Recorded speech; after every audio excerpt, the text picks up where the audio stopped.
Bidadi township ಯೋಜನೆಯಲ್ಲಿ ನಿಲ್ಲದ ತಿಕ್ಕಾಟ ಸರ್ಕಾರ ರೈತರ ನಡುವೆ ಸಂಘರ್ಷ ಮುಂದುವರಿತಾನೇ ಇದೆ.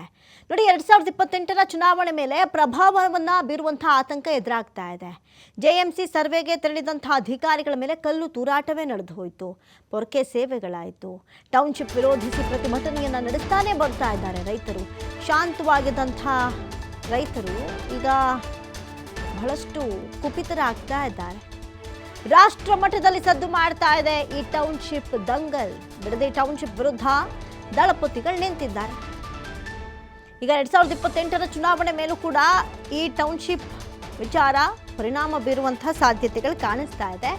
ಈ ಜೆಎಂಸಿ ಸರ್ವೆ ಮಾಡೋದಕ್ಕೆ ಅಂತ ಹೋಗಿರ್ತಾರಲ್ಲ ಅಧಿಕಾರಿಗಳು, ಅವ್ರ ಮೇಲೆ ಪೊರಕೆ ದಾಳಿಗಳಾಯಿತು, ಕಲ್ಲು ತೂರಾಟಗಳಾಯಿತು. ವಾಹನಗಳನ್ನು ಕೂಡ ಬಿಡಲಿಲ್ಲ, ಗಾಜುಗಳನ್ನು ಪುಡಿ ಪುಡಿ ಮಾಡಿ ಹಾಕಿದ್ರು. ಪೊಲೀಸರಲ್ಲಿದ್ದರೂ ಕೂಡ ಡೋಂಟ್ ಕೇರ್ ಎನ್ನುವಂಥ ಸಿಚುಯೇಷನ್ ಅಲ್ಲಿ ಕ್ರಿಯೇಟ್ ಆಯಿತು. ಯಾರನ್ನು ತಡೆಯುವಂಥ ಪ್ರಯತ್ನದಲ್ಲಿ ಎಷ್ಟೇ ನಿರತರಾಗಿದ್ರು ಕೂಡ ರೈತರನ್ನು ಕಂಟ್ರೋಲ್ ಮಾಡೋದು ಭಾರಿ ಹರಸಾಹಸದ ಕೆಲಸವಾಯಿತು. ನೋಡ್ತಾ ಇದ್ದೀರಿ ಅಧಿಕಾರಿಗಳು ತೆರಳಿದಂತಹ ಕಾರ್ನ ಗಾಜು ಹೆಂಗೆ ಪುಡಿ ಪುಡಿ ಮಾಡಿಟ್ಟಿದ್ದಾರೆ ಅಂತ. ಇನ್ನೊಂದು ಸ್ವಲ್ಪ ಹೊತ್ತಿದ್ದರೆ ಅಧಿಕಾರಿಗಳ ಕತೆ ಏನಾಗಿರ್ತಿತ್ತು. ಅಷ್ಟರ ಮಟ್ಟಿಗೆ ಪೊರಕೆ ಸೇವೆ ನಡೆದು ಹೋಯಿತು. ಈಗಾಗಲೇ ಮೊದಲೇ ಅಡ್ಡಗಟ್ಟಿದ್ರು ಕಾರನ್ನು ಬರಬೇಡಿ ಅಂತ. ಅದನ್ನು ದಾಟಿ ಬಂದಂಥ ಅಧಿಕಾರಿಗಳಿಗೆ ಚಳಿ ಬಿಡಿಸುವಂಥ ಕೆಲಸಕ್ಕೆ ಅಲ್ಲಿನ ರೈತ ಹೋರಾಟಗಾರ್ತಿಯರು ಮುಂದಾದರು. ನೋಡಿ ಹೆಂಗೆ ಓಡೋಗ್ತಾ ಇದ್ದಾರೆ ಅಂತ. ಒಂದು ಕಡೆ ಅವ್ರಿಗೂ ಆತಂಕ, ಪಾಪ ನಮ್ಮ ಭೂಮಿಯನ್ನು ಎಲ್ಲಿ ಕಸಿದುಕೊಳ್ಬಿಡ್ತಾರೋ, ನಾವು ಪರ್ಮಿಷನ್ನೇ ಕೊಟ್ಟಿಲ್ಲ, ಇವ್ರು ಸರ್ವೆಗೆ ಹೆಂಗೆ ಬರ್ತಾರೆ, ಸರ್ವೆ ಮಾಡೋಕ್ಕೆ ಬರಬೇಡಿ, ನೀವು ನಮ್ಮ ಭೂಮಿ ಕನ್ನ ಹಾಕಬೇಡಿ, ನಮ್ಮ ಹೊಟ್ಟೆಗೆ ಮಣ್ಣು ಹಾಕಬೇಡಿ ಅಂತ ಈಗಾಗಲೇ ಬಹಳಷ್ಟು ಬಾರಿ ಎಚ್ಚರಿಕೆ ಕೊಡುವಂಥ ಕೆಲಸಗಳನ್ನು ಮಾಡಿದ್ದಾರೆ. ಅದನ್ನು ದಾಟಿ ಬಂದಂತಹ ಅಧಿಕಾರಿಗಳಿಗೆ ವಾಹನಗಳಿಗೆ ಕಲ್ಲು ತೂರಾಟವೂ ಆಯಿತು. ಕೆಳಗಿಳಿದು ಸರ್ವೆಗೆ ಬಂದಂಥ ಅಧಿಕಾರಿಗಳಿಗೆ ಪೊರಕೆಯಿಂದ ಹೊಡೆದಿದ್ದೂ ಆಯಿತು.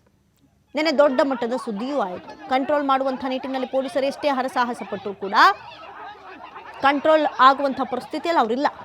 ನೋಡ್ತಾ ಇದ್ದೀರಿ, ಎಷ್ಟೇ ತಪ್ಪಿಸ್ಕೊಂಡು ಓಡುವಂಥ ಪ್ರಯತ್ನಗಳು ನಡೆದರೂ ಕೂಡ ಮಹಿಳೆಯರು ಬಿಡ್ತಾ ಇರಲಿಲ್ಲ. ಅಷ್ಟು ಆಕ್ರೋಶ ಭರಿತರಾಗಿದ್ದರು ಮಹಿಳಾ ರೈತರು. ರಾಜಕೀಯವಾಗಿ JDSಗೆ ಇದು ಹೆಚ್ಚು ಮೈಲೇಜನ್ನು ತಂದು ಕೊಡ್ತಾ ಇದೆ ಟೌನ್ಶಿಪ್ ಯೋಜನೆ ವಿವಾದ. ಯಾಕಂತ ಹೇಳಿದ್ರೆ ನಾವು ರೈತರ ಪರವಾಗಿದ್ದೀವಿ ಅಂತ ಹೇಳಿ ಹೋರಾಟಗಾರರ ಸಪೋರ್ಟಿವ್ ಆಗಿ ನಿಲ್ತಾ ಇದ್ದಾರೆ. ಈ ಗಲಾಟೆ ಮಧ್ಯೆ ಒಬ್ಬರು ರೈತರು ಅಸ್ವಸ್ಥರಾದರು. ಅವರನ್ನು ಪೊಲೀಸರ ವಾಹನದಲ್ಲೇ ಆಸ್ಪತ್ರೆಗೆ ಶಿಫ್ಟ್ ಮಾಡುವಂಥ ಕೆಲಸಗಳು ಆಯಿತು. ನೋಡ್ತಾ ಇದ್ದೀರಿ ನಿನ್ನೆ ನಡೆದಂಥ ಅಧಿಕಾರಿಗಳ ಮೇಲೆ ಹಲ್ಲೆ ದೃಶ್ಯ. ಬಿಡದಿ ಟೌನ್ಶಿಪ್ ದಂಗಲ್ ಮತ್ತೊಂದು ಸ್ವರೂಪವನ್ನು ಪಡೆದುಕೊಂಡಿದ್ದಂತೆ. ಇನ್ನು ಸದ್ಯಕ್ಕೆ ಇದೇ ವಿಚಾರ ಈಗ JDSಗೆ ಜಾಸ್ತಿ ಮೈಲೇಜ್ ತಂದು ಕೊಡ್ತಾ ಇದೆ. ಟೌನ್ಶಿಪ್ ಯೋಜನೆ ವಿವಾದ, ಘರ್ಷಣೆ ಬೇಡ, ಶಾಂತಿಯುತವಾಗಿ ಪ್ರತಿಭಟನೆ ಮಾಡಿ ಅಂತ HDK ವಿಡಿಯೋ ಸಂದೇಶವನ್ನು ಕೂಡ ಕೊಟ್ಟರು. ಟೌನ್ಶಿಪ್ ವಿಚಾರ ಹಳೆ ಮೈಸೂರು ಭಾಗದಲ್ಲಿ ಎಲ್ಲೊಂದು ಕಡೆ ಕಾಂಗ್ರೆಸ್ಗೆ ಹಿನ್ನಡೆ ಆಗ್ಬೋದು, ಪಕ್ಷದಲ್ಲೇ ಈ ಒಂದು ಚರ್ಚೆ ಕೂಡ ನಡೀತಾ ಇದೆ. ಹಾಗಾದರೆ ಇದು ಹಳೆ ಮೈಸೂರು ಭಾಗದ ಕಾಂಗ್ರೆಸ್ ಶಾಸಕರಲ್ಲಿ ಆತಂಕವನ್ನು ಶುರು ಮಾಡಿಬಿಟ್ಟಿದೆ ಅನ್ನುವಂಥ ಲಕ್ಷಣಗಳಂತೂ ಗೋಚರಿಸ್ತಾ ಇದೆ. ನೋಡ್ತಾ ಇದ್ದೀರಿ, ಮಹಿಳಾ ಸಿಬ್ಬಂದಿಗಳಿದ್ರು ಕಂಟ್ರೋಲ್ ಮಾಡೋದು ಎಷ್ಟರ ಮಟ್ಟಿಗೆ ಕಷ್ಟಕರವಾಗಿತ್ತು ಅನ್ನೋದನ್ನು ಓಡಿ ಬರ್ತಾ ಇದ್ದಾರೆ. ಈ ಸಿನಿಮಾದಲ್ಲಿ ನೋಡಿರ್ಬೋದು ಇಂಥ ದೃಶ್ಯಾವಳಿಗಳನ್ನು. ರೈತರಿಗೆಲ್ಲ ಒಂದು ಕಡೆ ಅನ್ಯಾಯ ಆದರೆ ರೈತರು ಒಗ್ಗೂಡಿ ಓಡೋಡಿ ಬರ್ತಾರಲ್ಲ, ಅದೇ ಸನ್ನಿವೇಶಗಳು ನೆನ್ನೆ ಮರುಕಳಿಸ್ತು. ರೀಲ್ ಆಗಿ ಅಲ್ಲ, ರಿಯಲ್ ಆಗಿ. ನೋಡಿ, ಈಗ ಮತ್ತೊಮ್ಮೆ ಬಿಡದಿ ಟೌನ್ಶಿಪ್ ವಿಚಾರ ಭಾರಿ ಮುನ್ನೆಲೆಗೆ ಬರ್ತಾ ಇದೆ.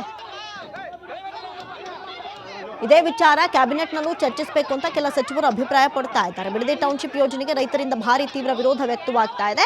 ಈಗ ಕುತೂಹಲ ಮೂಡಿಸ್ತಾ ಇರೋದು CM DKಶಿ ಅವರ ನಡೆ ಮುಂದೆ ಏನಾಗುತ್ತೆ ಅಂತ. ಇಷ್ಟೆಲ್ಲ ನೋಡಿದ್ಮೇಲೂ DKಶಿ ಮುಂದುವರಿಸುವಂತಹ ದಿಟ್ಟ ಹೆಜ್ಜೆಯನ್ನು ನೀಡ್ತಾರಾ ಅನ್ನುವಂಥ ಪ್ರಶ್ನೆ ಎದುರಾಗಿದೆ. ಇದ್ದಂತಹ ಕಡಿಮೆ ಪ್ರಮಾಣದ ಹೋರಾಟಗಾರರೇ ಇಷ್ಟು ದೊಡ್ಡ ಮಟ್ಟದ ಹೋರಾಟವನ್ನು ನಡೆಸೋದಕ್ಕೆ ಅಥವಾ ವಿರೋಧವನ್ನು ಮಾಡಿದಂಥ ಸಂದರ್ಭದಲ್ಲಿ ಇನ್ನೂ ಒಂದು ಹೆಜ್ಜೆ ಮುಂದೆ ಹೋಗಿ ಏನೋ ಮಾಡ್ತೀವಿ ಅಂತ ಹೋದರೆ ರೈತರು ಸುಮ್ಮನಿರ್ತಾರ? ಎಲ್ಲ ಒಂದು ಕಡೆ DKಶಿಗೆ ಇದು ಆರಂಭದಲ್ಲೇ ರೈತ ವಿರೋಧಿ ನೀತಿಯನ್ನು ತಾಳ್ಬಿಟ್ರು ಅನ್ನುವಂಥ ಹಣೆಪಟ್ಟಿಯನ್ನು ಕಟ್ಕೊಳ್ಳುವಂಥ ಸಿಚುವೇಶನ್ ಕ್ರಿಯೇಟ್ ಮಾಡ್ಬೋದು. ಹಾಗಾಗಿ ನಿನ್ನೆ ನಡೆದಂಥ ವಿಚಾರಕ್ಕೆ ಎಚ್ಚೆತ್ಕೊಂಡು ಏನಾದರೂ ಇಟ್ಟ ಹೆಜ್ಜೆಯನ್ನು ಹಿಂದಿಡುವಂಥ ಪ್ರಯತ್ನಗಳನ್ನು ಮಾಡ್ತಾರಾ ಅನ್ನುವಂಥ ಚರ್ಚೆ ಒಂದು ಕಡೆ. ಆಗಲ್ಲ, ಇದು ಮುಂದುವರಿಸ್ತೀವಿ, ನಾವು ಮಾಡೇ ತೀರ್ತೀವಿ ಅನ್ನುವಂಥ ಹಠಕ್ಕೆ ಬಿದ್ದರೆ, ಜಿದ್ದಿಗೆ ಬಿದ್ದರೆ ಇಲ್ಲಿ ರೈತರನ್ನು ಕಳೆದುಕೊಳ್ಬೇಕಾಗತ್ತೆ. ಇದನ್ನು ಪ್ರತಿಪಕ್ಷಗಳು ಪ್ಲಸ್ ಮಾಡಿಕೊಳ್ಳುವಂಥ ಚಾನ್ಸಸ್ ಜಾಸ್ತಿ ಇದೆ.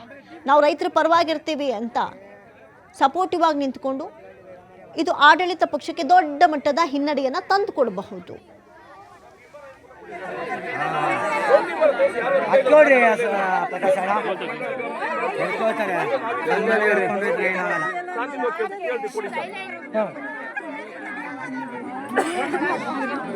ಎಲ್ಲ